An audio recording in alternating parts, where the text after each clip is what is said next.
আমরা আজ চলে যাব আম্মা। ভাবছি দুপুরের পরে রওনা দিব। খেতে খেতেই গম্ভীর দৃষ্টিতে বড় পুত্রের পানে তাকান শাহানা, তবে বিনিময় করেন না কোনো বাক্য। তৈমুর শুধায়, এত তাড়াতাড়ি? তুমি না বললে আর এক সপ্তাহখানেক ছুটি আছে? তা তো আছেই, কিন্তু ওদিকে জোহনের স্কুল থেকে ট্রাম পরীক্ষার রুটিন দিয়েছে। এই সময় বেশি দিন পড়ালেখা থেকে দূরে থাকলে চলবে। তাই আজই ফিরে যাব। কাল থেকে আবার টিউটর ওকে পড়াতে আসবেন। ও, তা তোর ছুটি কবে শেষ? সপ্তাহখানেক পর, তবে কাল থেকেই ভাবছি আবার নিয়মিত হব। কাল থেকে? হ্যাঁ, অযথা বাড়িতে বসে থেকে কী লাভ? তার উপর ভাগের কাজগুলো জমে আছে, তাই আর ছুটি কাটাতে চাচ্ছি না। ছোট ভাইয়ের কথার বিপরীতে মাথা নাড়ায় তুরাগ।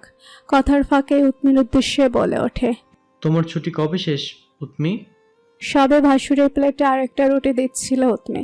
আচমকা প্রশ্নে কিছুটা হতচকিত হলো, কৃত্রিম হেসে প্রত্যুত্তরে বলল, 15 দিনের ছুটি নিয়েছিলাম, সবে সপ্তাহ পেরোলো। তাহলে তো এখনো অনেক দিনের ছুটি বাকি। বেশ ভালো। করবীও এখানেই উপস্থিত আছেন, সকলের সাথে বসে নাস্তা করছেন, পাশাপাশি চুপচাপ শুনছেন তাদের কথা। এবার তিনি মুখ খুললেন, আগ্রহ নিয়ে শুধালেন, কিসের ছুটি? তুমি কি চাকরি করো নাকি? প্রশ্নটির বিপরীতে উৎমির উত্তরের অপেক্ষা কেউ করল না, যেবা নিজেই বলে উঠল, হ্যাঁ, আমাদের নতুন বউ বড় চাকরি করে, সরকারি কলেজের পদার্থ বিজ্ঞানের শিক্ষক সে। কথাটা শুনে বেশ খুশি হলেন করবে, যা ওনার মুখশ্রীতে সুস্পষ্টভাবে ফুটে উঠল। তবে এই একই কথা শ্রবণাতীত হতে বজ্র শাসনের ন্যায় মায়ের পানে তাকায় তিথিয়া। শাহানাও তাকান মেয়ের পানে। দৃষ্টি দিয়েই মা মেয়ের মধ্যে কথার আদান প্রদান হয়। পরক্ষণেই সবার মাঝখানে বিদ্যুপেশ্বরে তিথিয়া বলে ওঠে, চাকরি করা মেয়ে, তা বউ চাকরি করবে নাকি সংসার? মেয়ের কথায় সায় দিয়ে এবার শাহানাও বললেন, চাকরি আর সংসার কখনো একসাথে হয় না। তাছাড়া এ বাড়ির বউরা বাড়ির বাইরে গিয়ে কখনোই ওইসব চাকরি করবে না। হঠাৎ এমন আক্রমণাত্মক কথায় ভড়কেছে উৎমি। মা বোনের এমন আচরণে তৈমুর আর তুরাগও ভারী অবাক হয়। করবীর মুখশ্রী স্বাভাবিক, জায়ের কথার বিপরীতে বলেন, চাকরি করতে যোগ্যতা লাগে, যা এ বাড়ির বউদের ছিল না, তাই বলে যে অন্য কেউ করতে পারবে না এমন নিয়ম তো কখনো শুনিনি মেজু বুবু। কথাটা শুনতে মেজাজটা চরম খারাপ হলো শাহানার। ছোট যাকে উনি বরাবরই অপছন্দ করেন। ভদ্রমহিলার মন মানসিকতা, আচার ব্যবহারের দিক থেকে যেন একটু বেশি এগিয়ে গিয়েছেন। শাহানার মতে এসব মেয়ে মানুষ একদম সুবিধার নয়। এসব নারীর জন্যই অন্য নারীদের ঘর ভাঙে। যদিও ওনার এই ধারণা সম্পর্কে একমাত্র তিথিয়াই অবগত, তাই মা রেগে যাচ্ছে বুঝতে পেরে সে বলে উঠল, যাই বলুন না কেন ছোট চাচি, একসঙ্গে কখনো দুটো কাজ হয় না। একটা সংসার সামলানোর জন্য কি আর কম ঝক্কি ঝামেলা পোহাতে হয়? এর মধ্যেও চাকরি করবে কখন আর সংসারই বা করবে কখন? কই, আমি তো চাকরি করি না, বরং এতগুলো বছর ধরে মন দিয়ে সংসার করে যাচ্ছি। তাতে কি মহাদেশ অশুদ্ধ হয়ে যাচ্ছে? ঠোঁট বাঁকিয়ে হাসলেন করবে, সঙ্গে সঙ্গেই খোঁচা মেরে বলে উঠলেন, চাকরি? তাও আবার তুই?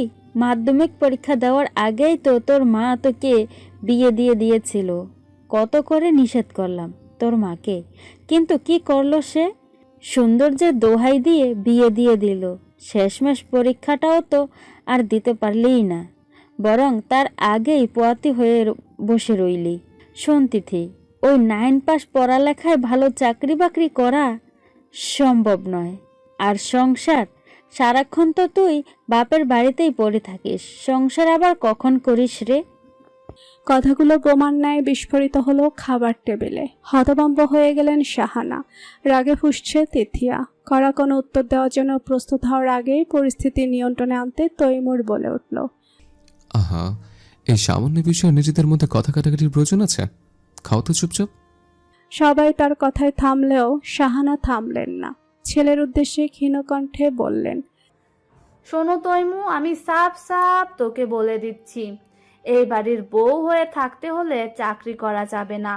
অমতে গিয়ে বিয়ে করেছিস বলে তোদের সব কিছু আমি মেনে নিব এমনটা হবে না।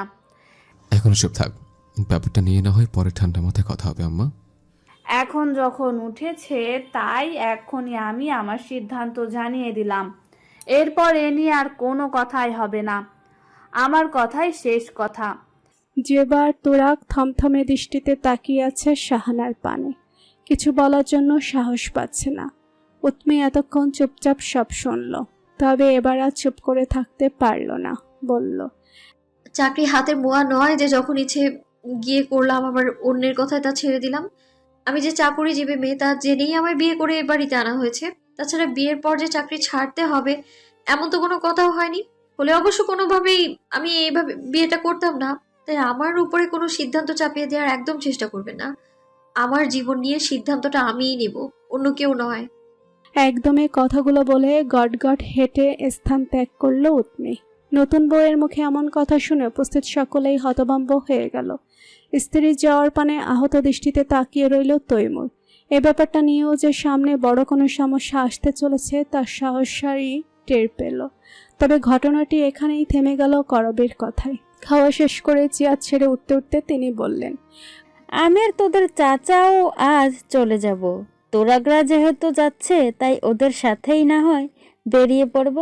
তিথিরা কবে ফিরছিস? অরির বাবার রেস্তোরাঁ খোলা, মানুষের ওপর ব্যবসা ছেড়ে ছুড়ে তো আর এখানে বসে থাকা যায় না, তাই আজও ফিরে যাওয়ার কথা বলছিল। ওহ, সবার দেখি একই দিনে ফেরার সময় হয়ে এসেছে। ভালো ভালো। কথাটা সমাপ্ত করে চলে গেলেন তিনি। ঘরে এসে দরজা আটকে বসে রইল উৎমি। রাগের চোটে নাকের ডগায় বিন্দু বিন্দু ঘাম জমেছে তার। ঘরের এ প্রান্ত থেকে ও প্রান্তে হাঁটাহাঁটি করতে করতে বিড়বিড় করে বলছে, পেয়েছেনটা কি সবাই? আমি কি হাতের পুতুল? যখন যা ইচ্ছে বলবেন আর আমি চুপচাপ মেনে নিব? একদমই না। বাড়ির সবাই ব্ল্যাকমেল, ইমোশনাল ব্ল্যাকমেল করে বিয়ে দিয়ে দিল। শ্বশুর বাড়িতে পা রাখতে না রাখতেই ননদ শাশুড়ি বিয়ে মানবো না বলে চিৎকার চেঁচামেচি। বিয়ের তৃতীয় দিন সকলের সামনে অপমান। এখন আবার চাকরি ছাড়তে হবে। ছাড়বো না আমি। রাত দিন পরিশ্রম করে পরীক্ষা দিয়ে ভাইবা দিয়ে তারপর আমি পেয়েছি জবটা। অন্যের কথা কেন ছাড়বো আমি? আপন মনে বিড়বিড় করতে করতে কয়েকটা নিঃশ্বাস ফেলে টেবিলের পাশে রাখা বড় বড় লাগেজগুলো এনে বিছানার উপর তুলল। বিয়ে হয়েছে সপ্তাহ হতে চলল, অথচ নিজের জিনিসপত্রগুলো এখনও ঠিকঠাকভাবে গোছগাছ করা হয়নি উৎমির। পড়ে আছে ব্যাগবন্দি হয়ে। লাগেজগুলো খুলে ভেতর থেকে একে একে সবকিছু বের করলো উৎমি। আলমারির দরজা খুলতেই চরম বিরক্ত হলো। তৈমুরের পোশাকে ভর্তি আলমারি, নেই কোনো ফাঁকা জায়গা। দীর্ঘশ্বাস ফেলে মুহূর্তেই সেসব ঠিক করতে ব্যস্ত হয়ে পড়ল সে। নাস্তা সেরে ঘরে এসে বসলেন শাহানা। ওনার পিছু পিছু ভেতরে প্রবেশ করলো তিথিয়াও। সেই রাগে গজগজ করতে করতে বলে উঠল, আমি বলেছিলাম না আম্মা, ওসব শহরে বয়স কমে আর চাই পারুক, কোনো সংসার তারা করতে পারবে না। আস্তে না আস্তে আপনার মুখে মুখে তর্ক। এখনই এমন করলে ভবিষ্যতে কি হবে আল্লাহ ভালো জানেন। আর তৈমুকে দেখেছেন, বইয়ের চ্যাটাং চ্যাটাং কথার বিপরীতে কিছু বলল না। একটা ধমকও তো দিতে পারতো নাকি? কথাগুলো যেন আগুনের মধ্যে ঘি ঢালার মতো হয়ে গেল। শাহানার রাগটাকে আরও বৃদ্ধি করলো। নানা চিন্তাভাবনায় অতিষ্ঠ হয়ে উঠলেন মুহূর্তে। তিথিয়া মায়ের পাশে এসে বসল। পুনরায় বলল, এখন তো আপনাকে একা এখানে রেখে যেতেই আমার ভয় লাগছে। একা পেয়ে কি না কি বলে আপনাকে। কাল থেকে তৈমুর অফিস খোলা। বড় চাচি এর মুখও তেমন একটা হন না। বাড়িতে শুধু আপনি আর ওই মেয়ে। উফ, চিন্তায় চিন্তায় তো আমি শেষ হয়ে যাচ্ছি আম্মা। কথাটা শাহানও বেশ কিছুক্ষণ ভেবে দেখলেন। কড়া মেজাজে বললেন, কি করবে সে? ভয় পাই নাকি আমি? এটা আমার স্বামীর বাড়ি। টানা 48 বছর সংসার করছি, সেখানে দুদিনের মেয়ে এসে আমার উপরে ছুরি করাবে? আমি তা দেখে নিব। তুই যা, আমায় নিয়ে চিন্তা করতে হবে না। মায়ের কথাগুলো মোটেও পছন্দ হলো না তিথিয়ার। ভেবেছিল মা হয়তো তাকে যেতে বাধা দিবে, শামীমকে বুঝিয়ে হয়তো আরও কিছুদিনের জন্য রেখে দেবে, কিন্তু কিছুই হলো না। তবে আগুনে ঘি ঢেলে তেজটা যে বাড়িয়ে দিতে পেরেছে এতেই সে চরম খুশি। নাস্তা সেরে নিচে বসে বড় ভাইয়ের সাথে গুরুত্বপূর্ণ কিছু কথা চলছিল তৈমুরের। কথা শেষে উপরে উঠে নিজ কক্ষের সামনে এসে দাঁড়াতেই দেখতে পেল দরজা ভেতর থেকে বন্ধ। কয়েক মিনিট সেখানে দাঁড়িয়ে থেকেও ভেতর থেকে কোনো সাড়া শব্দ পেল না তৈমুর। এই অসময়ে ঘরের দরজা আটকে কি করছে মেয়েটা? মায়ের কথায় রাগ করেছে কে? নানা ধরনের দুশ্চিন্তা নিয়ে এই দরজায় কড়া নাড়ল তৈমুর। একবার দুবার, বেশ কয়েকবার। তারপর আরও কয়েক সেকেন্ড তাকে বাইরে অপেক্ষা করিয়ে ভেতর থেকে দরজা খুলে গেল। দরজা খোলা পেতে দ্রুত হেঁটে ভেতরে প্রবেশ করল তৈমুর। পুরো কক্ষটি পর্যবেক্ষণ করে ভীষণ অবাক হলো। লাগেজ আর জামা কাপড়ে এলোমেলো হয়ে আছে বিছানা। আলমারির দরজাগুলো হাট করে খোলা। তৈমুরের গুছিয়ে রাখা পোশাকগুলোর অবস্থাও করুন। দরজা খুলে দিয়ে আবারও নিজের কাছে মগ্ন হয়ে গেল উৎমি। তৈমুর প্রশ্ন ছুড়ল। এগুলোর এমন অবস্থা করেছেন কেন? দেখছেন না গুছাচ্ছি? এভাবে অগোছালো করে? হ্যাঁ, এদিকে একটু আসুন তো। স্ত্রীর ডাকে এগিয়ে আসে তৈমুর। তৎক্ষণাৎ তার হাতে কয়েকটি শাড়ি ধরিয়ে দেয় উৎমি। বলে, আপনি হচ্ছেন পুরুষ মানুষ, আর পুরুষ মানুষ এত পোশাক দিয়ে কি করে বলুন তো? নারীরা যা করে তাই। তাই বলে এত? যাই হোক, এই ভাঁজ করা শাড়িগুলো সুন্দর করে হ্যাঙ্গারে ঝুলিয়ে রাখুন তো। বাধ্য স্বামীর মতো স্ত্রী দেওয়া কাজটি করতে লাগলো তৈমুর। তার ফাঁকে ফাঁকে উৎমির হাবভাব বোঝারও চেষ্টা করলো, কিন্তু পারল না। ব্যর্থ হয়ে জিজ্ঞেস করলো, আমার কথায় কি আপনি রাগ করেছেন? না তো। সত্যি বলছেন? মিথ্যে বলার তো কোনো প্রয়োজন দেখছি না। মাথা নাড়ায় তৈমুর। শাড়িগুলো ঠিকঠাক করে রেখে বিছানার একপাশে জায়গা করে বসে পড়ে। অমন একটি ঘটনার পরেও যে তার স্ত্রী রাগ করেনি, ব্যাপারটা যেন কিছুতেই বিশ্বাস হলো না তৈমুরের। তবে কিছু বলল না। মনের কথা মনে চেপে রেখে চুপ রইল। কিছুক্ষণ সমান তালে চলল নীরবতা। সব জামাকাপড় গোছগাছ করে আলমারিতে রেখে বিছানা খালি করলো উৎমি। লাগেজগুলো খাটের নিচে ঢুকিয়ে এবার গেল ড্রেসিং টেবিলের সম্মুখে। এই পুরোটা সময় নিষ্পলক দৃষ্টিতে তাকিয়ে তাকে দেখে গেল তৈমুর। ঘন্টা দেড়েকের মধ্যেই বদলে গেল ঘরের পরিবেশ। সব গোছগাছ শেষে ক্লান্ত দেহখানা নিয়ে এসে বিছানায় বসে পড়ল উৎমি। ঘরে এসি চলার পরেই স্বল্প কাজেই যেন সে হাঁপিয়ে উঠেছে। তার এই ক্লান্তি দেখে খাটের পাশে ছোট্ট টেবিল থেকে পানির গ্লাসটি এনে তার সম্মুখে ধরল তৈমুর। গ্লাসটি দেখে আর বিলম্ব না করে অর্ধেকটা পানি এক নিঃশ্বাসে পান করল উৎমি। দম ছেড়ে কৃতজ্ঞতা প্রকাশ করে বলল, ধন্যবাদ। প্রত্যুত্তরে চুপ থাকে তৈমুর। গ্লাসটি যথাস্থানে রেখে এগিয়ে যায় টেবিলের দিকে। চেয়ার টেনে ল্যাপটপ খুলে বসে। পেছন থেকে হুট করেই উৎমি ডাকে, শুনুন তৈমুর সাহেব, বলুন। আমি কিন্তু কোনোভাবেই চাকরিটা ছাড়বো না। বিয়ের আগেও আপনাকে এই বিষয়ে স্পষ্ট জানিয়ে দিয়েছিলাম। আমি স্পষ্ট করে বলেছিলাম, এতে আমার কোনো আপত্তি নেই। কিন্তু আপনার মা বোনের চরম আপত্তি রয়েছে। এত এত নিয়ম কানুন, পছন্দ অপছন্দ আমার মোটেও ভালো লাগছে না। আমার ক্ষেত্রে ওনাদের এমন আচরণের কারণটা কি? আমার বয়স? ওনারা কি আপনার জন্য কোনো স্কুল কলেজে পড়ুয়া মেয়ে আনতে চেয়েছিল? যদি তাই চেয়ে থাকে তাহলে করে নিতেন আপনি। মাঝখানে আমাকে টেনে টেনে এনে এত ঝামেলার কি প্রয়োজন ছিল বলুন? তার উত্তর শুরুতে দিয়েছে। উত্তর দিলেই তো হবে না। কয়েকদিন পর যখন ছুটি শেষ হবে তখন তখন তো আমার রোজ নিয়ম মাফিক কলেজে গিয়ে ক্লাস করতে হবে। তখন তখন কিন্তু আজকের মতো কিছু বলতে এলে আমি মানবো না। আচ্ছা। এর বিপরীতে আর কিছুই বলার থাকে না উৎমির। তবে সব বিষয়কে এত সহজভাবে নেওয়ার কারণে মাঝে মধ্যে এই লোকটাকে দেখে ভীষণ আশ্চর্য হয় সে। তাই থাম মেরে ওখানেই কিছুক্ষণ বসে থাকে। বসে থাকতে থাকতে হুট করেই লম্বা হয়ে শুয়ে পড়ে। কখনো বা সিলিংয়ের পানে, আবার কখনো বা তৈমুরের দিকে তাকিয়ে থেকে চোখ ঘুরিয়ে নেয়। একসময় বিরক্ত হয়ে শোয়া থেকে উঠে দাঁড়ায়, আর তারপর নিঃশব্দে কক্ষ থেকে বেরিয়ে চলে যায় নিচে। দুপুরে খাবার খেয়ে কিছুক্ষণ বিশ্রাম নিয়ে জোহানকে তৈরি করে দিল জেবা। তুরাক তৈরি হয়ে এতক্ষণে চলে গিয়েছে নিচে। ড্রাইভারের সাহায্যে ব্যাগপত্রগুলো উঠিয়ে রাখছে গাড়িতে। মায়ের হাত থেকে ছাড়া পেতে দৌড়ে দাদির ঘরে চলে এলো জোহান। শাহানা তখন অলস দেহখানা নিয়ে বিছানায় শুয়ে বিশ্রাম নিচ্ছিলেন। নাতির শব্দ পেতেই তৎক্ষণাৎ উঠে বসলেন তিনি। পুত্রবধূকে দুচোখে সহ্য করতে না পারলেও ছেলের ঘরের নাতি ওনার চোখের মনি। আর জোহানেরও যেন সব আবদার তার দাদের কাছে। ঘরে এসে বিছানায় উঠে পা ঝুলিয়ে বসল সে। শাহানা তার গাল টেনে জিজ্ঞেস করলেন, কি ব্যাপার দাদু, এই অসময়ে আমার কাছে যে? আর এভাবে এত সাজুগুজু করছো কেন? কেন আবার?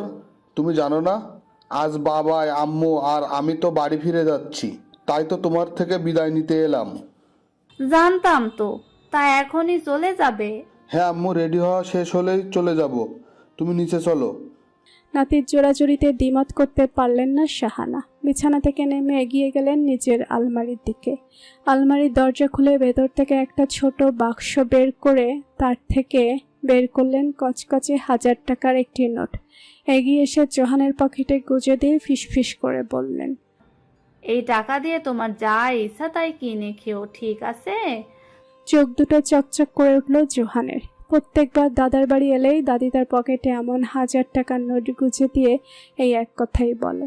তৎক্ষণাৎ দাদিকে জড়িয়ে ধরল জোহান। আনন্দিত চিত্তে বলল, তুমি খুব ভালো দাদি, আমি তোমাকে অনেক ভালোবাসি। মুহূর্তে আনন্দে পুলকিত হয়ে উঠল শাহানার মন।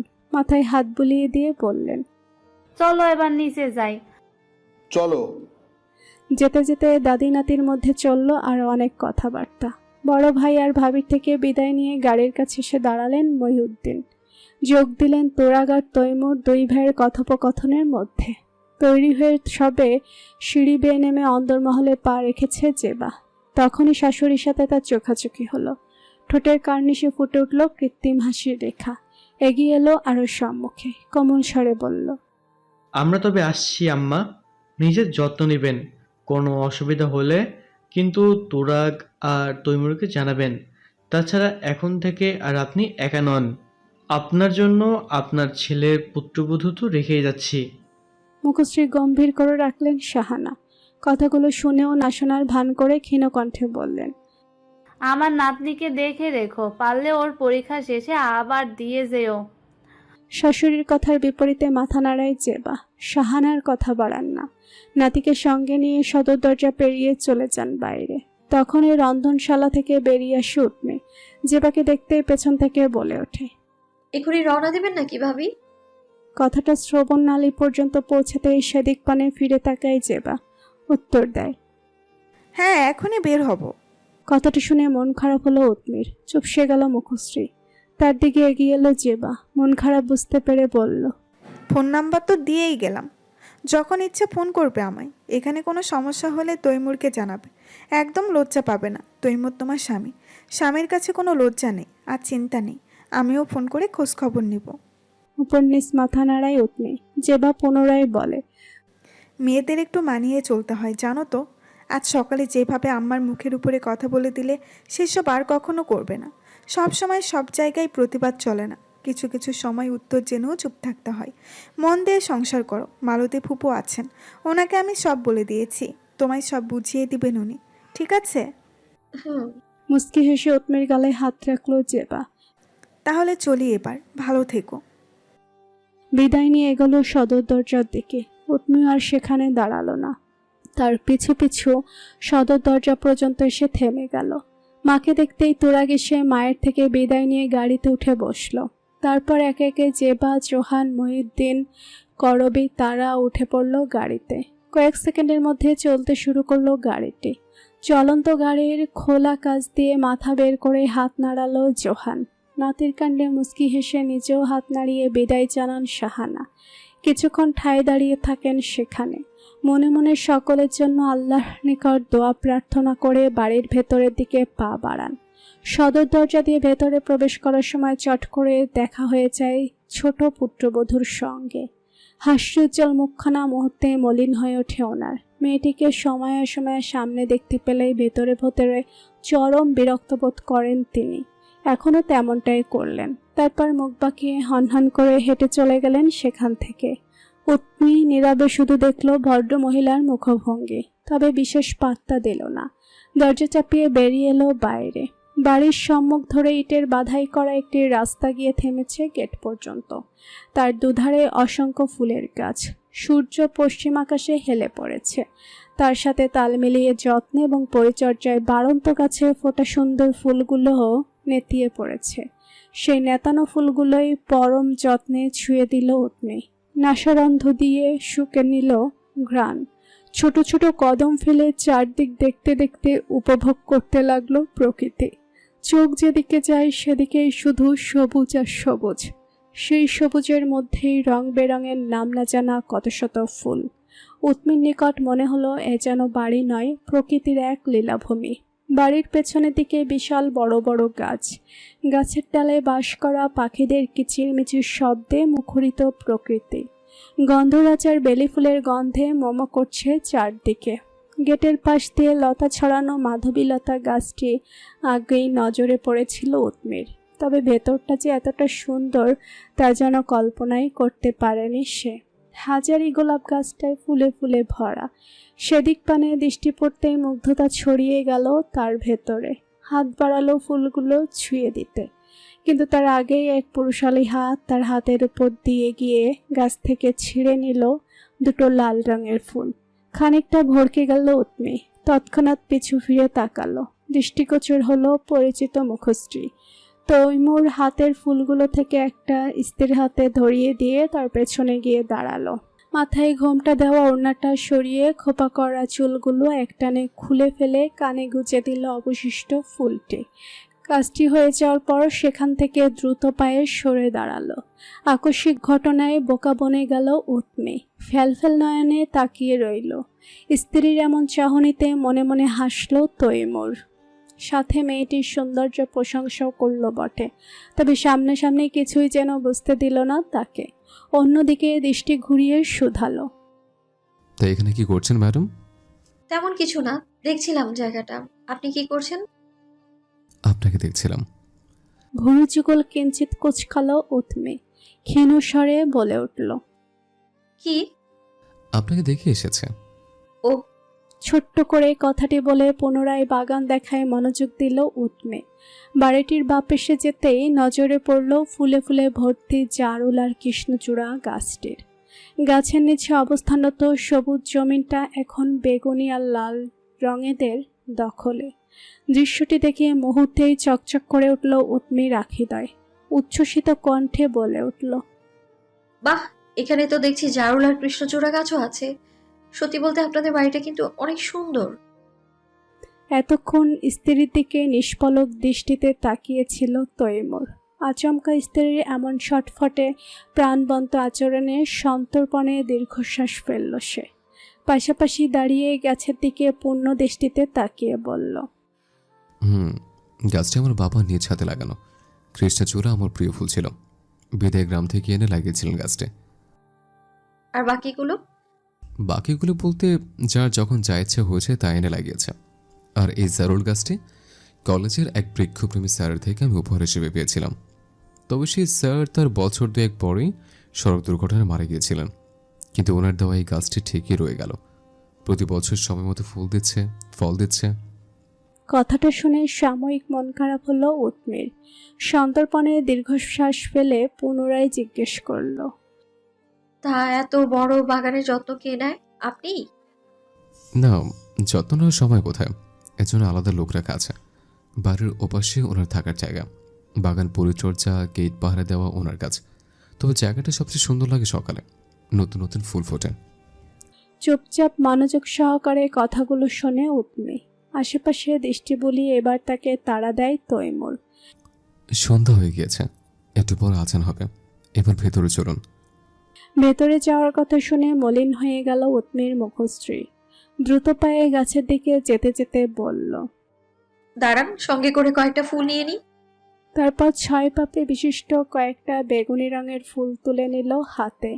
সামনে এসে হাত উঁচিয়ে বলল, ফুলগুলো কি সুন্দর, তাই না? একদম আপনার মতো। কথাটা বলেই বাড়ির দিকে হাঁটা ধরল তৈমুর। উৎমি অবাক চাহনিতে লোকটি যাওয়ার দিকে তাকিয়ে রইল। কিছুটা পথ এগিয়ে প্রতিমধ্যে থেমে গেল তৈমুর। পিছু ফিরে ফের বলল, কি হলো, দাঁড়িয়ে আছেন কেন? আজকে কি বাগানে রাত্রিযাপন করা ইচ্ছে? দুদিকে মাথা নাড়িয়ে না বোধক জবাব দিয়ে দ্রুত পায়ে হেঁটে তৈমুরের পায়ে পা মিলিয়ে ভেতরে প্রবেশ করল উৎমি। আকাশে আধারিয়া মেঘ জমেছে। সেই মেঘের আড়ালে বসে লুকোচুরি খেলছে সূর্যি মামা। প্রকৃতি জুড়ে কেমন এক মন খারাপের গন্ধ।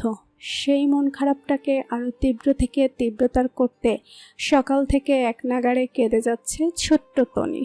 ড্রয়িং রুমের সোফায় তাকে নিজের পাশে বসিয়ে বৃদ্ধা আঙুলের ক্ষত স্থানটিতে ওষুধ লাগিয়ে ব্যান্ডেজ করে দিচ্ছে বাবা উৎস। বাম পাশে বসে তার কান্না থামানোর প্রয়াস চালাতে ব্যস্ত দাদা রায়হান কবির। মা আর দাদি দুজনে চিন্তিত। থমথমে মুখে দাঁড়িয়ে আছে সম্মুখে।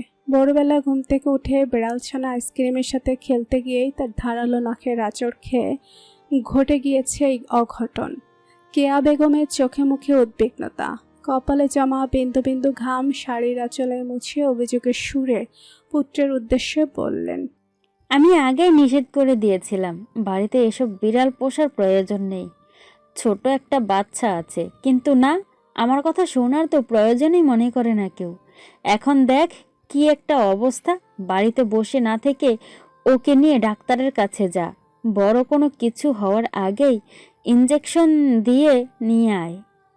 দাদির মুখে ইঞ্জেকশনের নাম শুনে কান্নার বেগ বৃদ্ধি পেল তনির। কাঁদতে কাঁদতে হেসকি ওঠা শুরু হয়ে গেল তার। ভাঙা ভাঙা কণ্ঠে চেঁচিয়ে বলল, না, আমি ইঞ্জেকশন দেব না পাপা। প্রত্যেক বাবার মতো উৎসরও মেয়ের কান্না কিছুতেই সহ্য হয় না। বুকটা তার কেঁপে ওঠে। ব্যান্ডেজ করা শেষে মেয়েকে কোলে তুলে নিল সে। বুকের মধ্যে জড়িয়ে ধরে আদুরে গলায় বলে, ঠিক আছে আম্মু, আমরা ইঞ্জেকশন দিব না। এবার তুমি কান্না থামাও দেখি। বাবার গলা জড়িয়ে ধরে মাথা নাড়ায় তনি। মায়ের উদ্দেশ্যে এবার উৎস বলে, কিচ্ছু হবে না মা, চিন্তা করো না। বিড়ালকে বাড়িতে আনার আগেই ভেট দেখিয়ে ইঞ্জেকশন দেওয়া হয়েছিল। ওই বিড়ালের কামড় বা খামচিতে বেশি হলে রক্ত বের হবে, এছাড়া আর তেমন কিছুই হবে না। পুত্রের কথায় নিশ্চিন্ত হন কেয়া বেগম। রিনিতা এগিয়ে আসে, শাড়ির আঁচল দিয়ে মুছিয়ে দেয় মেয়ের মুখশ্রী। মায়ের স্পর্শ পেতেই তনি নাক টেনে অভিযোগের সুরে বলে, আমি আয়েত কিলেমের সাথে কথা বলবো না, ওর সাথে আলী।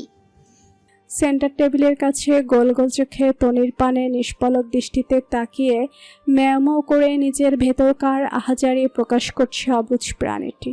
সেদিকে একবার তাকিয়ে স্বামীর কোল থেকে মেয়েকে নিজের কোলে তুলে নিল রিনিতা। তৎক্ষণাৎ দৌড়ে এসে তার পায়ের কাছ ঘেঁষে দাঁড়ালো আইসক্রিম। উপরের দিকে মাথা তুলে পূর্বের ন্যায় চিৎকার করে ডাকতে লাগলো। ততক্ষণে কান্না থেমে গিয়েছে তনির। এক নাগাড়ে কাদার ফলে নাকের ডগা আর গাল দুটো তার পাকা টমেটোর মতো লাল টুকটুকে বর্ণ ধারণ করেছে। মেয়েকে বোঝানোর উদ্দেশ্যে রিনিতা বলল, ও তো এখনো অনেক ছোট আম্মু, খেলতে গিয়ে ভুল করে আঁচড় লেগে গিয়েছে, তাই বলে তুমি ওর সঙ্গে রাগ করে থাকবে? তুমি যখন একেবারে ছোট ছিলে তখন তোমার বড় ফুপির চুলে ধরে কত টেনেছো, খামচি দিয়েছো। তখন কি তোমার বড় ফুপি তোমার সাথে রাগ করে কথা বলা বন্ধ করে দিয়েছিল, নাকি আমি করেছি? তাছাড়া দোষ তো তোমারই। আমি কতবার করে বলেছি ওর নখগুলো কেটে দেই, কিন্তু তুমিই তো কাটতে দাওনি। নখ কাটলে ও ব্যথা পাবে। নিষ্পাপ তার কণ্ঠস্বর। নখ কাটলে কেউ ব্যথা পায়? ওর দিকে একবার দেখো তো, তুমি ব্যথা পেয়েছো বলেও কেমন অস্থির হয়ে গিয়েছে। কিভাবে তোমায় ডাকছে? ইচ্ছে করে দিলে কি এমন করতো? বাম হাতের উল্টো পিঠে চোখ মুছে আইসক্রিমের পানে তাকায় তনি। দৃষ্টিগোচর হয় ছোট্ট ছানার অসহায় মুখখানি। রায়হান কবির এগিয়ে এসে পুত্রবধূর কোল থেকে নিজের কোলে তুলে নিলেন নাতনিকে। সকলের উদ্দেশ্যে বললেন, যা হওয়ার হয়ে গেছে, এ নিয়ে আর কথা বাড়িয়ে লাভ নেই। চলো রাজকুমারী, আমরা গিয়ে কার্টুন দেখি। না, কার্টুন দেখবো না, বলো পুপির সাথে কথা বলবো। আচ্ছা আচ্ছা, বড় ফুপির সাথেই কথা বলবো, এখন চলো। বলতে বলতে ঘরের দিকে পা বাড়ালেন রায়হান কবির। ওনাদের পিছু পিছু দ্রুত গতিতে ছুটল আইসক্রিমও। সকাল 8:10। রন্ধনশালায় চুলার আছে দাঁড়িয়ে রুটি ছেঁকছে উৎমে। খানিক বাদে বাদে ললাট বেয়ে কপালে এসে ঝরে পড়া ঘামের ফোঁটা ওড়নার আঁচলে অযত্নে মুছে নিচ্ছে। বাইরে ব্যবসা গরম, রোদের তীব্রতায় চারদিক ছাড়খাড়। আজ ফুলকুঞ্জ জুড়ে প্রবল নিস্তব্ধতা। হইচই করে বাড়িটিকে মাতিয়ে রাখা বাচ্চারা ফিরে গিয়েছে বাবা মায়ের সাথে নিজেদের বসতিতে। বিকালে তোরাগ্রা বিদায়ের পর সন্ধ্যা নামতে নাস্তা সেরে তিথি ও স্বামী সন্তান নিয়ে চলে গিয়েছে বাড়ি। সেই থেকে আর নিচে নামেনি শাহানা। রাতের খাবার, সকালের চা মালতী ফুফুই দিয়ে এসেছেন ওনার ঘর পর্যন্ত। টেবিল পরিষ্কার করে সেথায় চক ভর্তি পানি রেখে পুনরায় রান্নাঘরে এলেন মালতী ফুফু। বললেন, সেই সকাল থেকে তো একলা একলাই সব করলা, এখন ঘরে যাও। তৈমু বাবা তো আবার অফিস যাইব, যাও ঘরে যাও। আরেকটা রুটি বাকি আছে, এটা বরং ছেঁকে নিই। ওইটা আমি সেক্কা দিতাছি, তুমি যাও তো। তৈমুর বাবার কি না কি লাগে দেহ গিয়া। বিপরীতে আর দ্বিমত পোষণ করার সুযোগ পেল না উৎমে।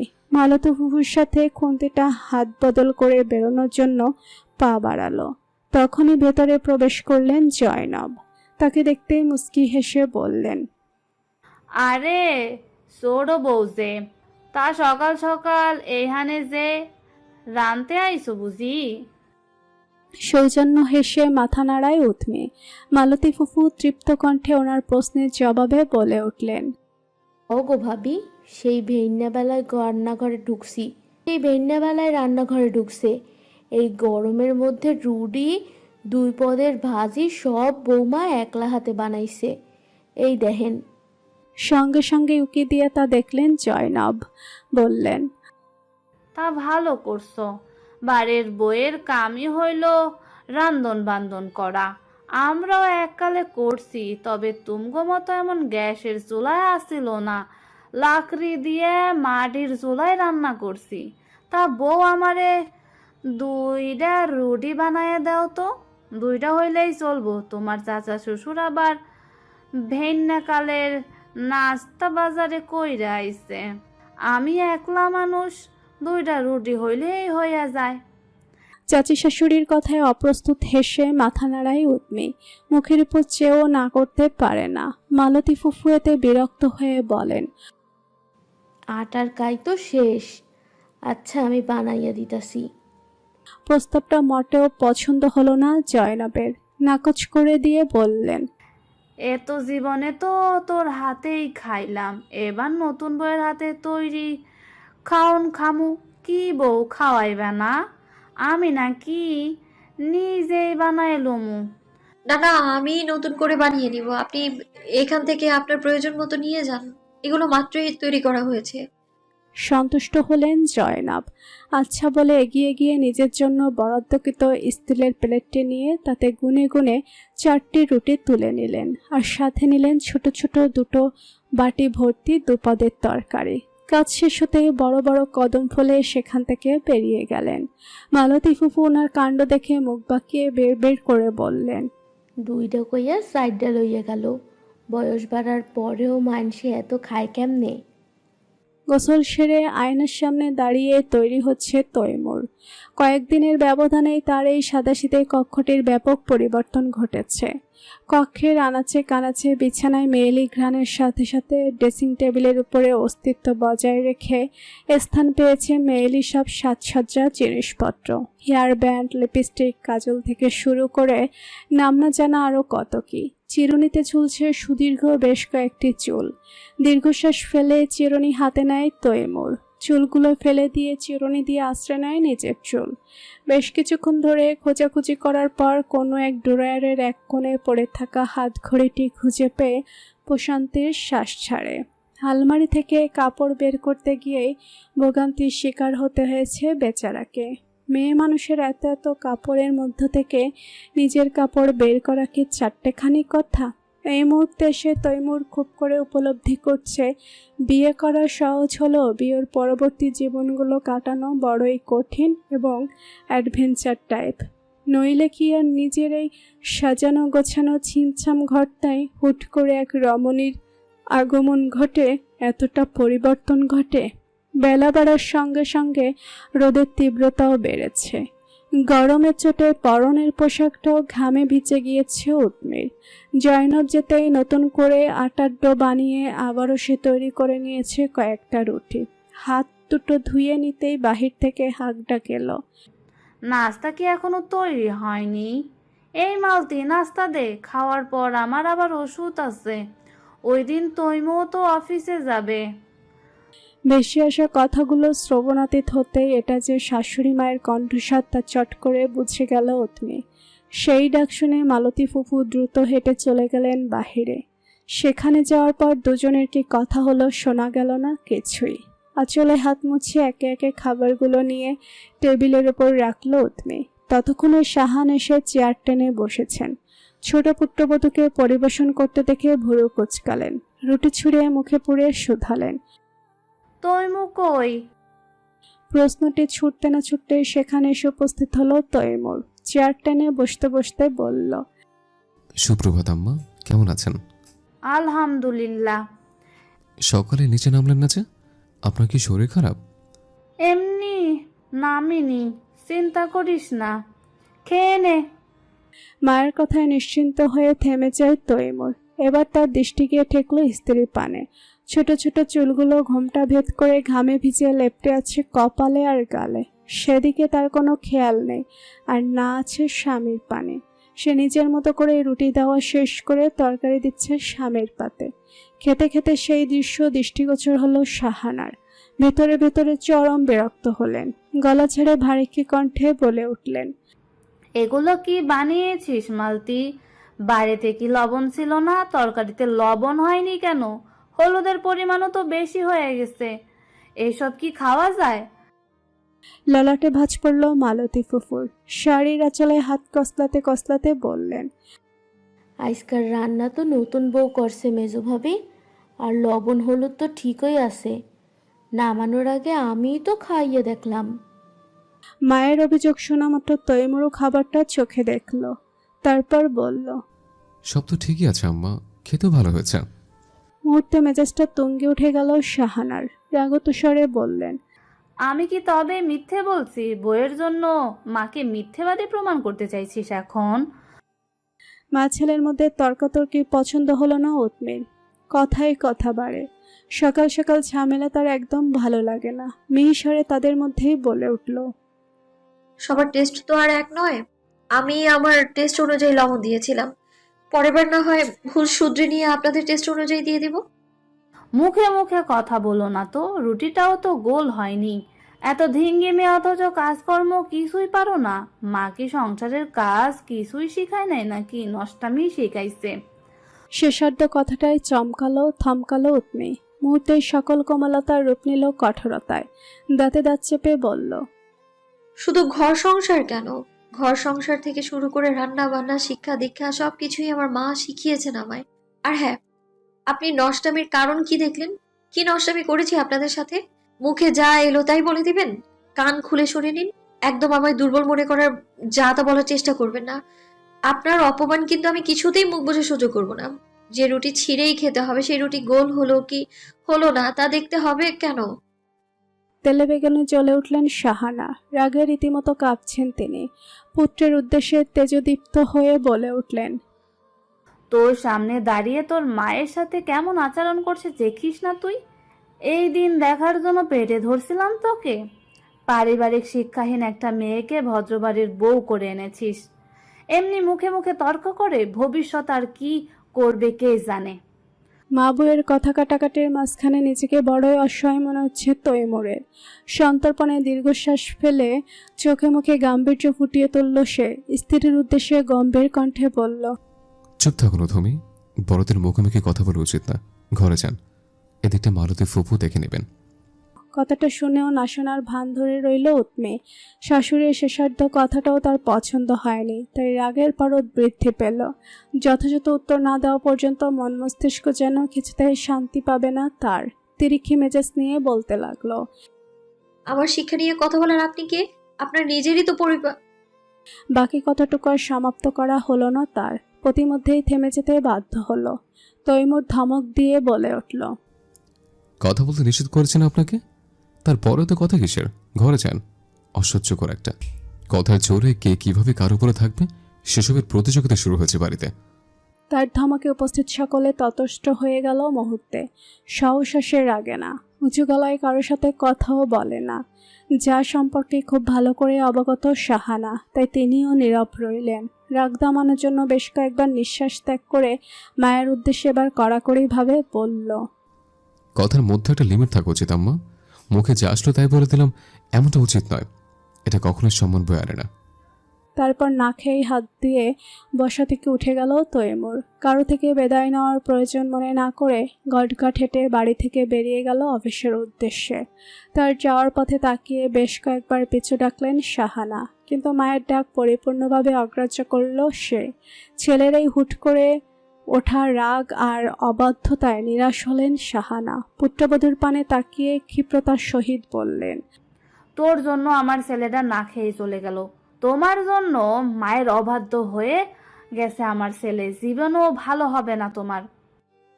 বলতে বলতে না খেয়ে তিনিও স্থান ত্যাগ করলেন। পূর্বের স্থানেই ঠায় দাঁড়িয়ে রইল উৎমে। ঘুম থেকে সে ভোরে উঠে ঘামে ভিজে এত এত রান্না যেন বৃথা হয়ে গেল কয়েক মুহূর্তেই। বেশ কিছুক্ষণ ভেবেও খুঁজে পেল না নিজের যথাযথ কোনো দোষ। অন্যের খারাপ কথার বিপরীতে প্রতিবাদ করাটাই কি তবে অন্যায়? মালতী ফুফু এগিয়ে এলেন।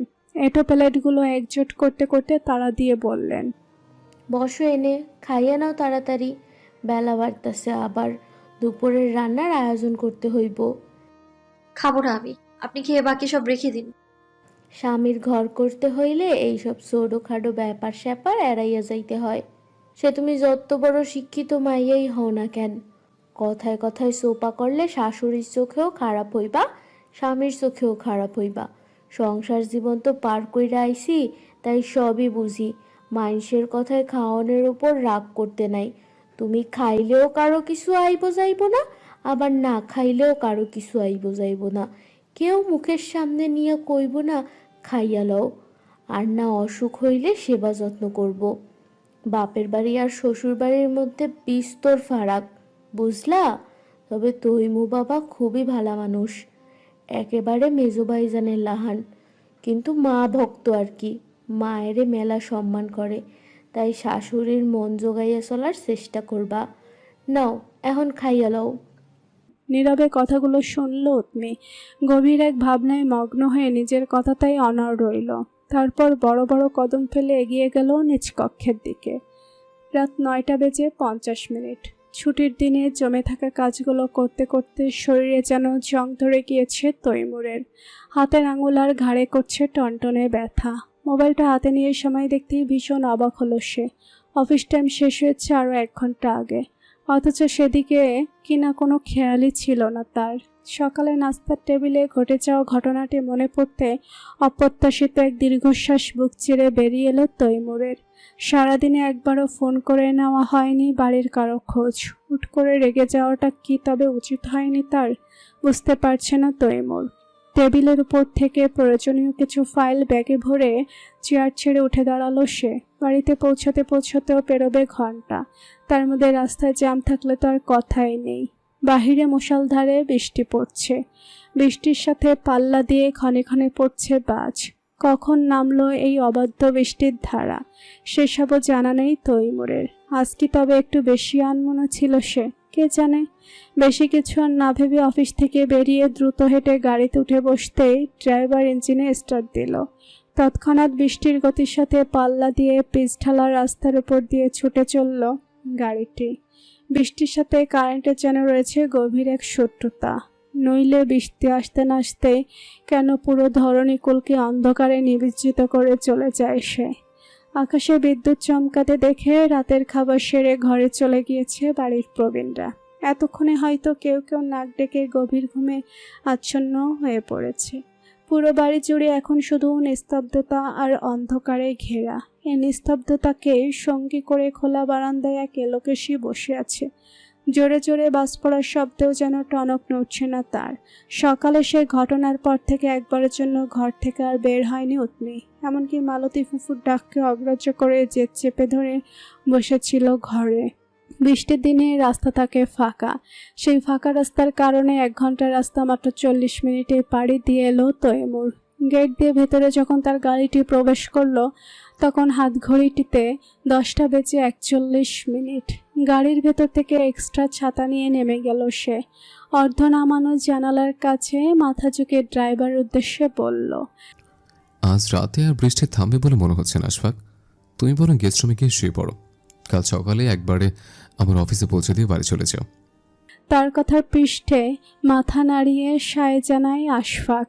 আশানুরূপ সাড়া পেয়ে বিশাল ভবনটির দিকে এগিয়ে যায় তৈমুর। মোবাইলের টর্চ লাইট জ্বালিয়ে কলিং বেলে চাপ দেয়। পরপর বেশ কয়েকবার বাজানোর পর অবশেষে ভেসে আসে পরিচিত বিরক্তিমাখা কণ্ঠস্বর, খুলতাছি, একটু সবর করো বাপ। কথাটা শ্রবণালী পর্যন্ত পৌঁছাতেই কলিং বেল থেকে হাত সরিয়ে নিয়ে ধৈর্য ধরে দাঁড়ায় তৈমুর। সময়ের সাথে পাল্লা দিয়ে বৃষ্টির তেজ বৃদ্ধি পাচ্ছে। বেলি ফুলের গন্ধে মাদকতা ছড়িয়ে গিয়েছে চারিদিকে। তার খানিক বাদে সদর দরজাটা খুলে গেল। দৃষ্টিগোচর হলো দরজার ওপাশে মোমবাতি হাতে দাঁড়ানো মালতী ফুফুকে। মুস্কি হেসে ভেতরে প্রবেশ করলো তৈমুর শুধালো, কারেন্ট কখন গিয়েছে? দরজা লাগিয়ে তার হাত থেকে ভেজা ছাতাটা নিজ হাতে নিয়ে নিলেন মালতী ফুফু। উত্তর দিলেন, গেছেন তো 9টার আগে, মনে হয় না আইজগা রাইতে আর আইব। ও, তাহলে আপনি কি শুয়ে পড়ুন ফুপু? রাইতের খাওন খাইবা না তুমি? না, বাইরে থেকে খেয়ে এসেছে। বাহির থাইকা? বলেই ভুরু কুচকে নিলেন তিনি। বিস্তারিত বলার প্রয়োজন মনে করল না তৈমুর, শুধু বলল, হ্যাঁ, আম্মা খেয়েছেন? হ, খাইছে। এতক্ষণে মনে হয় ঘুমাইয়াও গেছে। তোমার লাগেই বসে আসিলাম। খাওনের পর তো আবার সব ফ্রিজে রাখতে হইব। রেখে দিন তবে, তারপর নিশ্চিন্ত মনে গিয়ে ঘুমিয়ে পড়ুন। কথাটা বলে সিঁড়ির দিকে পা বাড়ায় সে। মায়ের কথা জিগাইলা কিন্তু বউয়ের কথা তো জিগাইলা না। বিয়া যে করছো সেইটা কি ভুইলা গেছো নাকি? পেছন থেকে বলা মালতী ফুপুর কথাটি শুনতেই প্রতিমধ্যে থেমে যায় তৈমুর। কুঞ্চিত হয়ে ভুরু দেয়, ঘাড় ঘুরিয়ে তাকিয়ে শুধায়, ভুলবো কেন, উনি খাননি? না, খায় নাই। তুমি রাগ দেখাইয়া সকালে যে চইল্লা গেলা, তার লাগিয়া মেজো ভাবি তোমার বউরেই খারাপ কথা শুনাইছে। সেই রাগে আর জিতেই সকাল থেকেই না খাওয়া। কতবার ডাকলাম কিন্তু একবারও নিচে নামলো না। এই যুগের মাইয়া মাইনছের রাগ মানে খাওয়া দাওয়া বন্ধ কইরা দিয়া ঘরে বইয়া থাকা। কেডাই হেকু বুঝাইব? এইটা বাপের বাড়ি না যে রাগ কইরা না খাইলেই মুখের সামনে কেউ খাও নাই না ধরবো, উলোধনা কইরা খাওয়াইয়া দিব। বলেই মুখ বাঁকালেন তিনি। এক নাগাড়ে বলা কথাগুলো শুনে থমকে গেল তৈমুর। ভেতরটা অস্থিরতায় ফেটে পড়ল। মেয়েটিকে সে অত্যন্ত বুদ্ধিমতী মনে করেছিল, অথচ সেই বুদ্ধিমতী মেয়ে কিনা রাগ করে সারাটা দিন না খেয়ে কাটিয়ে দিল। কার উপর তার এত রাগ? তৈমুরের উপর? সকালের ঘটনায় কি তবে কষ্ট পেয়েছে সে, নাকি রাগ করেছে? ভেজা ছাতাটা রেখে শুয়ে পড়বেন নাই তাকে ঠায় দাঁড়িয়ে থাকতে দেখে ললাটে ভাঁজ পড়ল মালতী ফুফুর। শুধালেন, তুমি এখনো দাঁড়াইয়া আছো কেন? ঘরে গিয়ে তাড়াতাড়ি কাপড় বদলাইয়া হাত মুখ ধোও, নইলে অসুখ বিসুখ হইব। ফুপু, ওনার খাবারটা একটু বেরো দিন তো, একবার খাবারটা সঙ্গে নিয়ে উপরে যাব। তুমি নিয়ে যাইবা? হ্যাঁ, দিন। মালতী ফুফু আর দেরি করলেন না। কথা মোতাবেক মোমের আলোতে খাবার বেড়ে ট্রেতে সাজিয়ে কয়েক মিনিট সময় নিয়ে তুলে দিলেন তৈমুরের হাতে। সাথে দুটো মোম আর দেয়াশলাই কাঠির বাক্সও দিয়ে দিলেন। তৈমুর সেটা নিয়ে আবার ওনাকে শুয়ে পড়ার নির্দেশ দিয়ে চলে এলো কক্ষে। কক্ষ জুড়ে চাপা নিস্তব্ধতা। চাপিয়ে রাখা দরজা ঠেলে ভেতরে প্রবেশ করলো তৈমুর। মোবাইলের আলোয় খুঁজে টেবিলের উপর খাবারের ট্রেটা রেখে মোম জ্বালালো। সঙ্গে সঙ্গে পুরো ঘরটায় অন্ধকার কেটে গিয়ে ধারণ করলো হলুদ বর্ণ। পরিধেয় পোশাকের ভেজা অংশগুলো এতক্ষণে শরীরেই শুকিয়ে গিয়েছে, তাই আর দেরি করলো না তৈমুর। আলমারি থেকে পোশাক নিয়ে বাথরুমে প্রবেশ করলো। পোশাক বদলানোর জন্য এলেও একেবারে গোসল সেরে তারপরেই বেরিয়ে এলো। ঘরটা পূর্বের ন্যায় এখনো ফাঁকা। তোয়ালের সাহায্যে ভেজা চুল মুছতে মুছতে চারদিক অবলোকন করলো তৈমুর। কাঙ্ক্ষিত ব্যক্তিকে দেখতে না পেয়ে ললাটে ভাঁজ পড়ল। চিন্তিত এবং গম্ভীর কণ্ঠে ডাকল, অথমি, কোথায় আপনি? অথমি, শুনছেন? এত ডাকাডাকির পরেও বিপরীত পাশ থেকে এলো না কোনো সারা শব্দ। চিন্তা বাড়ল তৈমুরের। দৃষ্টি গিয়ে ঠেকল খোলা বারান্দার দিকে। সেদিকে কয়েক কদম এগিয়ে গেল সে। তৎক্ষণাৎ ব্যালকনি থেকে বেরিয়ে এলো উৎমি। মুখোমুখি হলো দুজনে। পিঠ পর্যন্ত ঘন কালো চুলগুলো মেয়েটার এলোমেলো। ওড়নার একপাশ ভেজা, সাথে হাত দুটো। কয়েক ঘন্টার ব্যবধানে মুখটা কেমন শুকিয়ে গিয়েছে। তার অনুভূতিহীন আঁখি যুগলে দৃষ্টি স্থির করে তৈমুর প্রশ্ন ছুড়ল, এই ঠাড়া পড়া বৃষ্টির মধ্যে আপনি বারান্দায় গিয়ে বসেছিলেন কেন? ভয়ডর বলে কিছু নেই? প্রশ্নটি সম্পূর্ণ এড়িয়ে গেল উৎমি। স্বামীকে পাশ কাটিয়ে প্রবেশ করলো কক্ষের ভেতরে। ওড়না দিয়ে হাত দুটো মুছিয়ে ভেজা ওড়নাটা অযত্নে মেঝের একপাশে ফেলে রেখে আলমারি খুলল নতুন আরেকটি ওড়না বের করার উদ্দেশ্যে। শীতল দৃষ্টিতে সেসব তাকিয়ে তাকিয়ে দেখল তৈমুর। এগিয়ে গিয়ে পেছনে দাঁড়িয়ে অনুতপ্ত হয়ে বলল, সরি। এবার সকল নীরবতা ভাঙা পাল্টা প্রশ্ন ছুড়ল উৎমি। কেন?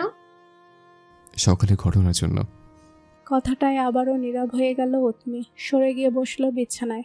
কিন্তু স্ত্রীর মান অভিমানের খেলায় তৈমুর দমল না। কিভাবে মেয়েদের রাগ ভাঙাতে হয় সেসব সম্পর্কে তেমন অভিজ্ঞতা না থাকলে একটু চেষ্টা তো করাই যায়।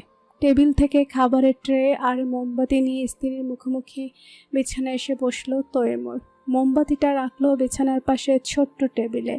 তারপর খাবারের প্লেট হাতে নিয়ে ভাত মাখাতে মাখাতে বলল, সারাদিন খাননি কেন? এমনি। এমনি? এমনি এমনি কেউ না খেয়ে থাকে? সত্যি করে বলুন, খাননি কেন? এভাবে না খেয়ে থাকলে তো শরীর খারাপ করবে। প্রত্যুত্তর করল না উৎমে, বরং তার চোখে মুখে ফুটে উঠল বেজায় বিরক্তি, যা সহসাই টের পেল তৈমুর। শব্দ করে দীর্ঘশ্বাস ফেলে মুখের সামনে এক লোকমা খাবার ধরে বলল, দেখি, হা করুন। আর চোখে সেদিকে তাকিয়ে মুখ ফিরিয়ে নিল উৎমে। কঠোর স্বরে নিষেধাজ্ঞা জারি করে বলল, খাবো না আমি, সরুন এখান থেকে। কেন খাবেন না? খাবারের সাথে আবার কিসের এত রাগ? নাকি আমার উপরও রাগটাই খাবারের উপর দেখাচ্ছেন? এটা কিন্তু ঠিক নয়। তারপর করুণ সুরে পুনরায় জিজ্ঞেস করে, আপনি কি শুধু রেগে আছেন নাকি অভিমানও করেছেন? পূর্ণ দৃষ্টিতে স্বামীর পানে তাকায় উৎমে। স্বামীর করুণ চাহনি দেখতেই মনে মনে আওড়ায়। যে বুকের বা পাশে আস্ত এক গাণিতিক যন্ত্র পুষে, সে কিভাবে বুঝবে সঙ্গিনীর রাগ, দুঃখ, অভিমানের ভাষা? যে সারা জীবন মুখস্থ করে এসেছে মৌল, বিবর্তন, তত্ত্ব সহ পেঁচানো সব অঙ্কের সূত্র, সে কিভাবেই বা বুঝবে সাহিত্যের কাব্যকথা? মনে মনে সেসব আওড়ালেও মুখ ফুটে বলে না কিছুই। তার নীরবতায় হতাশায় তৈমুর। রাগ প্রকাশ না করে এমন শান্তশিষ্ট থাকা মেয়ে মানুষ বড়ই বিপজ্জনক। বুকের ভেতরে রাগ, দুঃখ, অভিমান পুষে রেখে বসে থাকলে সঙ্গী সেসব নিরাময় করবে কি করে? পুনরায় তাগেদা দিয়ে বলল, অনেক রাত হয়েছে তুমি, খেয়ে নিন। খুব ক্লান্ত লাগছে আমার, সকাল সকাল উঠতে হবে তো। আমি তো আপনাকে ঘুমোতে নিষেধ করিনি, ঘুমান আপনি। আমার ব্যাপারে আপনার না ভাবলেও চলবে। কথাটা বলে বিছানা থেকে উঠে যেতে নিল উৎমে। তৎক্ষণাৎ নিচের বাম হাত দিয়ে তার ডান হাতটা টেনে ধরে তাকে আটকে দিল তৈমুর। আচমকাই ঘটিয়ে ফেলল একটি অপ্রত্যাশিত কাজ। নিজের শুষ্ক ওষ্ঠদ্বয় দ্বারা চুম্বন বসিয়ে দিল স্ত্রীর কপলে। হেমন কাণ্ডে চমকালো থমকালো উৎমে। দাঁড়িয়ে গেল দেহের সমস্ত লোমকূপ। ভেতরটা ধক করে উঠল, সাথে হয়ে গেল বাকরুদ্ধ। ফেলফেল নয়নের সামনে বসে থাকা অত্যন্ত হাবাগোবা দেখতে ভদ্রলোক নামক অভদ্র লোকটির পানে তাকিয়ে স্বীয় হাতটি ঠেকালো চুম্বনকৃত স্থানটিতে। তার এহেন হাবভাবে চমৎকার হাসল তৈমুর। সুযোগের সদ্ব্যবহার করে হাতে ধরে রাখা লোকমাটি স্ত্রীর মুখে ঠুসে দিয়ে শীতল কণ্ঠে বলল, আমার বাবা বলতেন, অন্যের উপর রাগ না করে খাওয়া মানুষ হচ্ছে পৃথিবীর সবচেয়ে বোকা মানুষ। এরা অন্যের উপর রাগ করে মন মস্তিষ্ক অশান্তির সৃষ্টি করে এবং নিজের পেট সহ গোটা দেহকে কষ্ট দেয়। অথচ আপনাকে আমি চতুর এক নারী মনে করেছিলাম। সে যাই হোক, আরেকবার খাবো না করলে কিন্তু আপনার খবর আছে। চোখ মুখ কুচকে নিল উৎমি। অনিচ্ছা সত্ত্বেও মুখের খাবারটুকু ভালো করে চিবিয়ে গিলে ফেলল। তেজি কণ্ঠে শুধালো, কি খবর করবেন আপনি? হ্যাঁ, হুমকি দিচ্ছেন আমায়? হুমকি দেবো কেন? বকে কি হুমকি দেওয়া যায়? তবে মনে রাখবেন, বাসর রাতটা এখনো বকে হিসেবে তুলে রাখা আছে। আর হ্যাঁ, এই বকের জিনিসটা কিন্তু আমার একদম পছন্দ নয়। বাকির কাজ ফাঁকি। এখন আপনি যদি আমার অবাধ্য হন, তাহলে তো সে বকে আমায় দ্রুত আদায় করতে হবে, তাই না? লোকটির কথায় চরম আশ্চর্য হলো উৎমি। সাদাসিধে দেখতেই মানুষটির মনে মনে এতটা, দাঁতে দাঁত চেপে বলল, আমি আপনার এসব হুমকি ধামকিকে ভয় পাই না, যা করার করে নিন। কথার ফাঁকে আরেকটি লোকমা স্ত্রীর মুখে ঠুসে দিয়ে বাঁকা দৃষ্টিতে তাকালো তৈমুর। ভুঁড়ি নাচিয়ে বলল, আদর ভালোবাসা চাইছেন? তাই এটা সরাসরি বললেই তো হতো। আপনি বললে কি আমি দিতাম না? এতে নাটকীয়তার কি প্রয়োজন ছিল ধমি? আমি নাটক করছি? আমার রাখি আপনার নাটক মনে হচ্ছে তৈমুর সাহেব? সত্যি সত্যি আপনি লাগামহীন অসহ্য একজন পুরুষ। আপনার সাথে কোনো কথা নেই আমার। আচ্ছা, আমি অসহ্যই। এবার দ্রুত খাওয়া শেষ করুন। অলমোস্ট 12টা বেজে গিয়েছে। আর খাবো না। তো কি খাবেন? আরও চুমু নাকি অন্য কিছু? রাগ তরতর করে বৃদ্ধি পাচ্ছে উৎমের। তার সেই রাগত মুখশ্রী দেখে ভেতরে ভেতরে বেশ মজা পেল তৈমুর। বিপরীতে আর কোনো বাক্য বিনিময় না করে হাস্যোজ্জ্বল মুখেই খাইয়ে দিতে লাগলো স্ত্রীকে। উৎমিও আর বাদ সাধল না। কে জানে কখন আবার বেফাস কিছু বলে ফেলে লোকটা। প্লেট ফাঁকা হতেই হাত ধুয়ে এটো প্লেটটা ট্রেতে করে টেবিলের উপর রেখে দিল তৈমুর। তারপর মন নিভিয়ে সোজা বিছানায় এসে শুয়ে পড়ল। মিনিট দুয়েকের মধ্যেই শক্ত হাতে পূর্বের ন্যায় এখন একই জায়গায় পেতনির মতো বসে থাকা স্ত্রীকে হ্যাঁচকা টানে নিজের পাশে শুয়ে দিয়ে জড়িয়ে নিল বাহুডোরে। তৎক্ষণাৎ ব্যথায় সূচক শব্দ করে উঠল উৎমি। দাঁতে দাঁত চেপে বলল, এই লোহার মতো শক্ত হাত দিয়ে আমায় আর একদম এইভাবে টানা হেঁচা করবেন না, ছাড়ুন আমায়। কথাটা শুনেও না শোনার ভান ধরে রইল তৈমুর। আষ্টে পিষ্টে জড়িয়ে ধরে স্ত্রীর মাথাটা চেপে ধরল নিজের বুকের সাথে। সিঁথিতে আলতো করে চুমু দিয়ে বেশ কিছুক্ষণ নীরব রইল। চুলের ভাঁজে বিলি কেটে দিতে দিতে বলল, রাগ অভিমান থেকে শুরু করে যা করার সব আমার উপর করবেন, তা নয় আমি মেনে নেব, কিন্তু আমার পরিবার অথবা খাবারের উপর এসব চলবে না। তুমি বলছিলাম না আপনাকে? হ্যাঁ, এখন সব দোষ তো আমার। আর আপনার মা যে নোংরা নোংরা কথা বললো, অযথা ঝামেলা করলো, তখন তো কিছু বললেন না, বরং আমি প্রতিবাদ করার সঙ্গে সঙ্গে আমায় ধমকালেন। মা ভক্ত পুরুষ মানুষ, আগে জানলে কখনোই আপনাকে বিয়ে করতাম না আমি। বাহিরে বৃষ্টির তেজ কমে এসেছে। ইট পাথরের তৈরি দেয়ালের ভেতরে বৃষ্টির শব্দ শোনা না গেলেও ক্ষণে ক্ষণে বাজ পড়ার বৃষ্টি ভয়ার্ত শব্দটা ঠিকই শোনা যায়। তবে তৈমুরের শ্রবণালী দিয়ে শুধুই খেলা করছে স্ত্রীর অভিমানী কথা, নিঃশ্বাসের শব্দ। সেই শব্দেই বুক ভারী হয়ে আসে তার। এবার আর প্রত্যুত্তর করার মতো খুঁজে পায় না যুক্তিসঙ্গত কোনো বাক্য, তাই চুপ থাকে। মেয়েটির খোলা চুলের ভাঁজে আঙুল নাড়াতে নাড়াতে বুঝে নেয় নিজ আঁখি যুগল। পুরো শহর তলিকে বর্ষার জলে ভিজিয়ে দিয়ে শেষ রাতে বিদায় নিয়েছে বৃষ্টিকন্যা। সেই সাথে বাড়িয়ে দিয়ে গেছে বাড়ির গৃহিণীদের কাজকর্ম। বারান্দার আনাচে কানাচে থেকে শুরু করে টবে জমে আছে বৃষ্টির পানি। কিছু কিছু টব উল্টে পড়ে ভেঙে গিয়েছে গাছগুলোর ডালপালা। গাছের কাজের বুয়া টুয়া দুটো আসতে এখনো ঢের দেরি। তাই ভোর জাগা পাখি ছোট্ট মেয়েটাকে শ্বশুরের কোলে চাপিয়ে দিয়ে পুরনো কাপড় দিয়ে মেঝের পানি মুছছে রিনিতা। ইস, কি একটা অবস্থা হয়েছে! সন্ধ্যাটাতেই যদি সবগুলো টব ভেতরে এনে রাখা হতো তাহলে আর এমন হতো না। শাশুড়ির কথায় মাথা তুলে তাকায় রিনিতা, সায় জানিয়ে বলে, তা ঠিক, কিন্তু বিকেলে কি রোদ ছিল দেখেননি আপনি?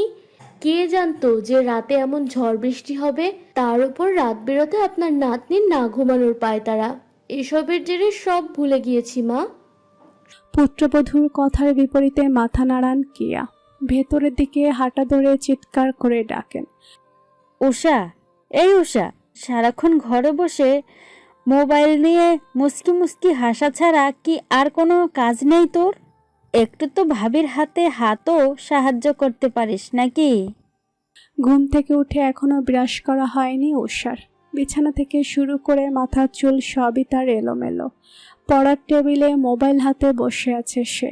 মায়ের কথাটি শ্রবণালী পর্যন্ত পৌঁছাতেই যেন বিরক্ত হলো। শুনেও না শোনার ভান ধরে পূর্বের ন্যায় বসে রইল। মেয়ের এমন খামখেয়ালিপনায় রাগ হলো কেয়ার। গলার আওয়াজ বাড়িয়ে পুনরায় বললেন, ডাকছে যে শুনছিস না? কি করছিস ঘরে বসে? মায়ের কণ্ঠে রাগের আভাস পেয়ে এবার আর ঝুঁকে নিল না উষা। দরজা খুলে বেরিয়ে এলো ঘরের বাহিরে। কণ্ঠে অডেল বিরক্তি ঠেলায় শুধালো, সকাল সকাল এভাবে চেঁচামেচি করছো কেন? নাতনিকে নিয়ে ড্রয়িং রুমে বসে টিভি দেখছিলেন রায়হান কবির। স্ত্রীর উচ্চবাচ্যে এতক্ষণ তেমন কোনো গুরুত্ব না দিলেও মেয়ের কথায় ওনার ভুরুদায় কুঞ্চিত হলো। বসা থেকে উঠে দাঁড়ালেন। এগিয়ে গিয়ে গম্ভীর স্বরে বলে উঠলেন, দিন দিন তোর আচরণ যেন একটু বেশি বিরক্তির প্রকাশ পাচ্ছে। তা কি এমন মহান কাজকর্ম করেছিস যে মায়ের কথা বিরক্তি হয়ে যাচ্ছিস? বাবার কণ্ঠস্বর পেতেই মুহূর্তের মধ্যে ভাবভঙ্গির বদল হলো উষার। দরজা ছেড়ে সোজা হয়ে দাঁড়ালো। হামতা হামতা করে কিছু বলার চেষ্টা করলো, কিন্তু তার বলার মতো সুযোগ পেল না। রায়হান কবির ধমকের সুরে বললেন, যা গিয়ে তোর ভাবির কাছে সাহায্য কর। বাবার ধমকে কেঁপে উঠল উষা। মিনমিনে গলায় বলল, ভার্সিটিতে যেতে হবে বাবা, ইম্পর্টেন্ট একটা ক্লাস আছে। গরম চোখে মেয়ের পানে তাকান রায়হান কবির। তারপর যেতে যেতে বলেন, তাহলে ফিরে এসে আমার সঙ্গে দেখা করিস, কথা আছে। আকাশ ফকফকা পরিষ্কার। বেলা বাড়ার সঙ্গে সঙ্গে চারদিকে ছড়িয়ে পড়েছে সূর্যের উত্তাপ। ধীরে ধীরে বাড়ছে গরমের তীব্রতা। গতকাল রাতে বৃষ্টির সাথে আগমন ঘটা শীতল হাওয়া ঠান্ডা ঠান্ডা ভাবটার বিলুপ্তি ঘটেছে সূর্যের দাপটে। রাস্তায় ধুলো উঠছে, সাথে বেঁধেছে বিশাল এক জ্যাম। সেই জ্যামেই আটকে পড়েছে তৈমুর। গাড়িতে বসে খানিক বাদে ব্যস্ত দৃষ্টি স্থির করছে হাত ঘড়ির পানে। বাড়ি থেকে তার অফিসের দূরত্ব ঘন্টাখানেকের পথ। জ্যাম লাগলে তো আর কথাই নেই। চাকরির শুরুতে অবশ্য তৈমুর চেয়েছিল অফিসের কাছাকাছি কোথাও থাকতে, কিন্তু শাহানার এতে ছিল ঘোর আপত্তি। কিছুতেই অত দূর ছেলেকে ছাড়বেন না, করবেন না নিজের থেকে আলাদা। সন্তানদের প্রতি ওনার এই টানটা সবসময় একটু বেশি, তাই অগত্যা মায়ের কথায় হার মেনে নিয়ে রোজ রোজ এভাবেই বাড়ি থেকে অফিস আর অফিস থেকে বাড়িতে যাতায়াত করতে হয় তাকে। একটু পরপর চালকের আসনে বসা ড্রাইভার আশফাক কাজ নামিয়ে ঘাড় বের করে পরিস্থিতি বোঝার চেষ্টা করছে। বিড়বিড় করে উদ্ধার করছে ট্রাফিক পুলিশের গোষ্ঠী। সেদিকে তাকিয়ে মুচকি হাসল তৈমুর। কাজ নামিয়ে সুদীর্ঘ শ্বাস টেনে পাশের সিট থেকে তুলে নিল একটি ফাইল, কিন্তু তাতে আর মনোযোগ বসাতে পারল না সে।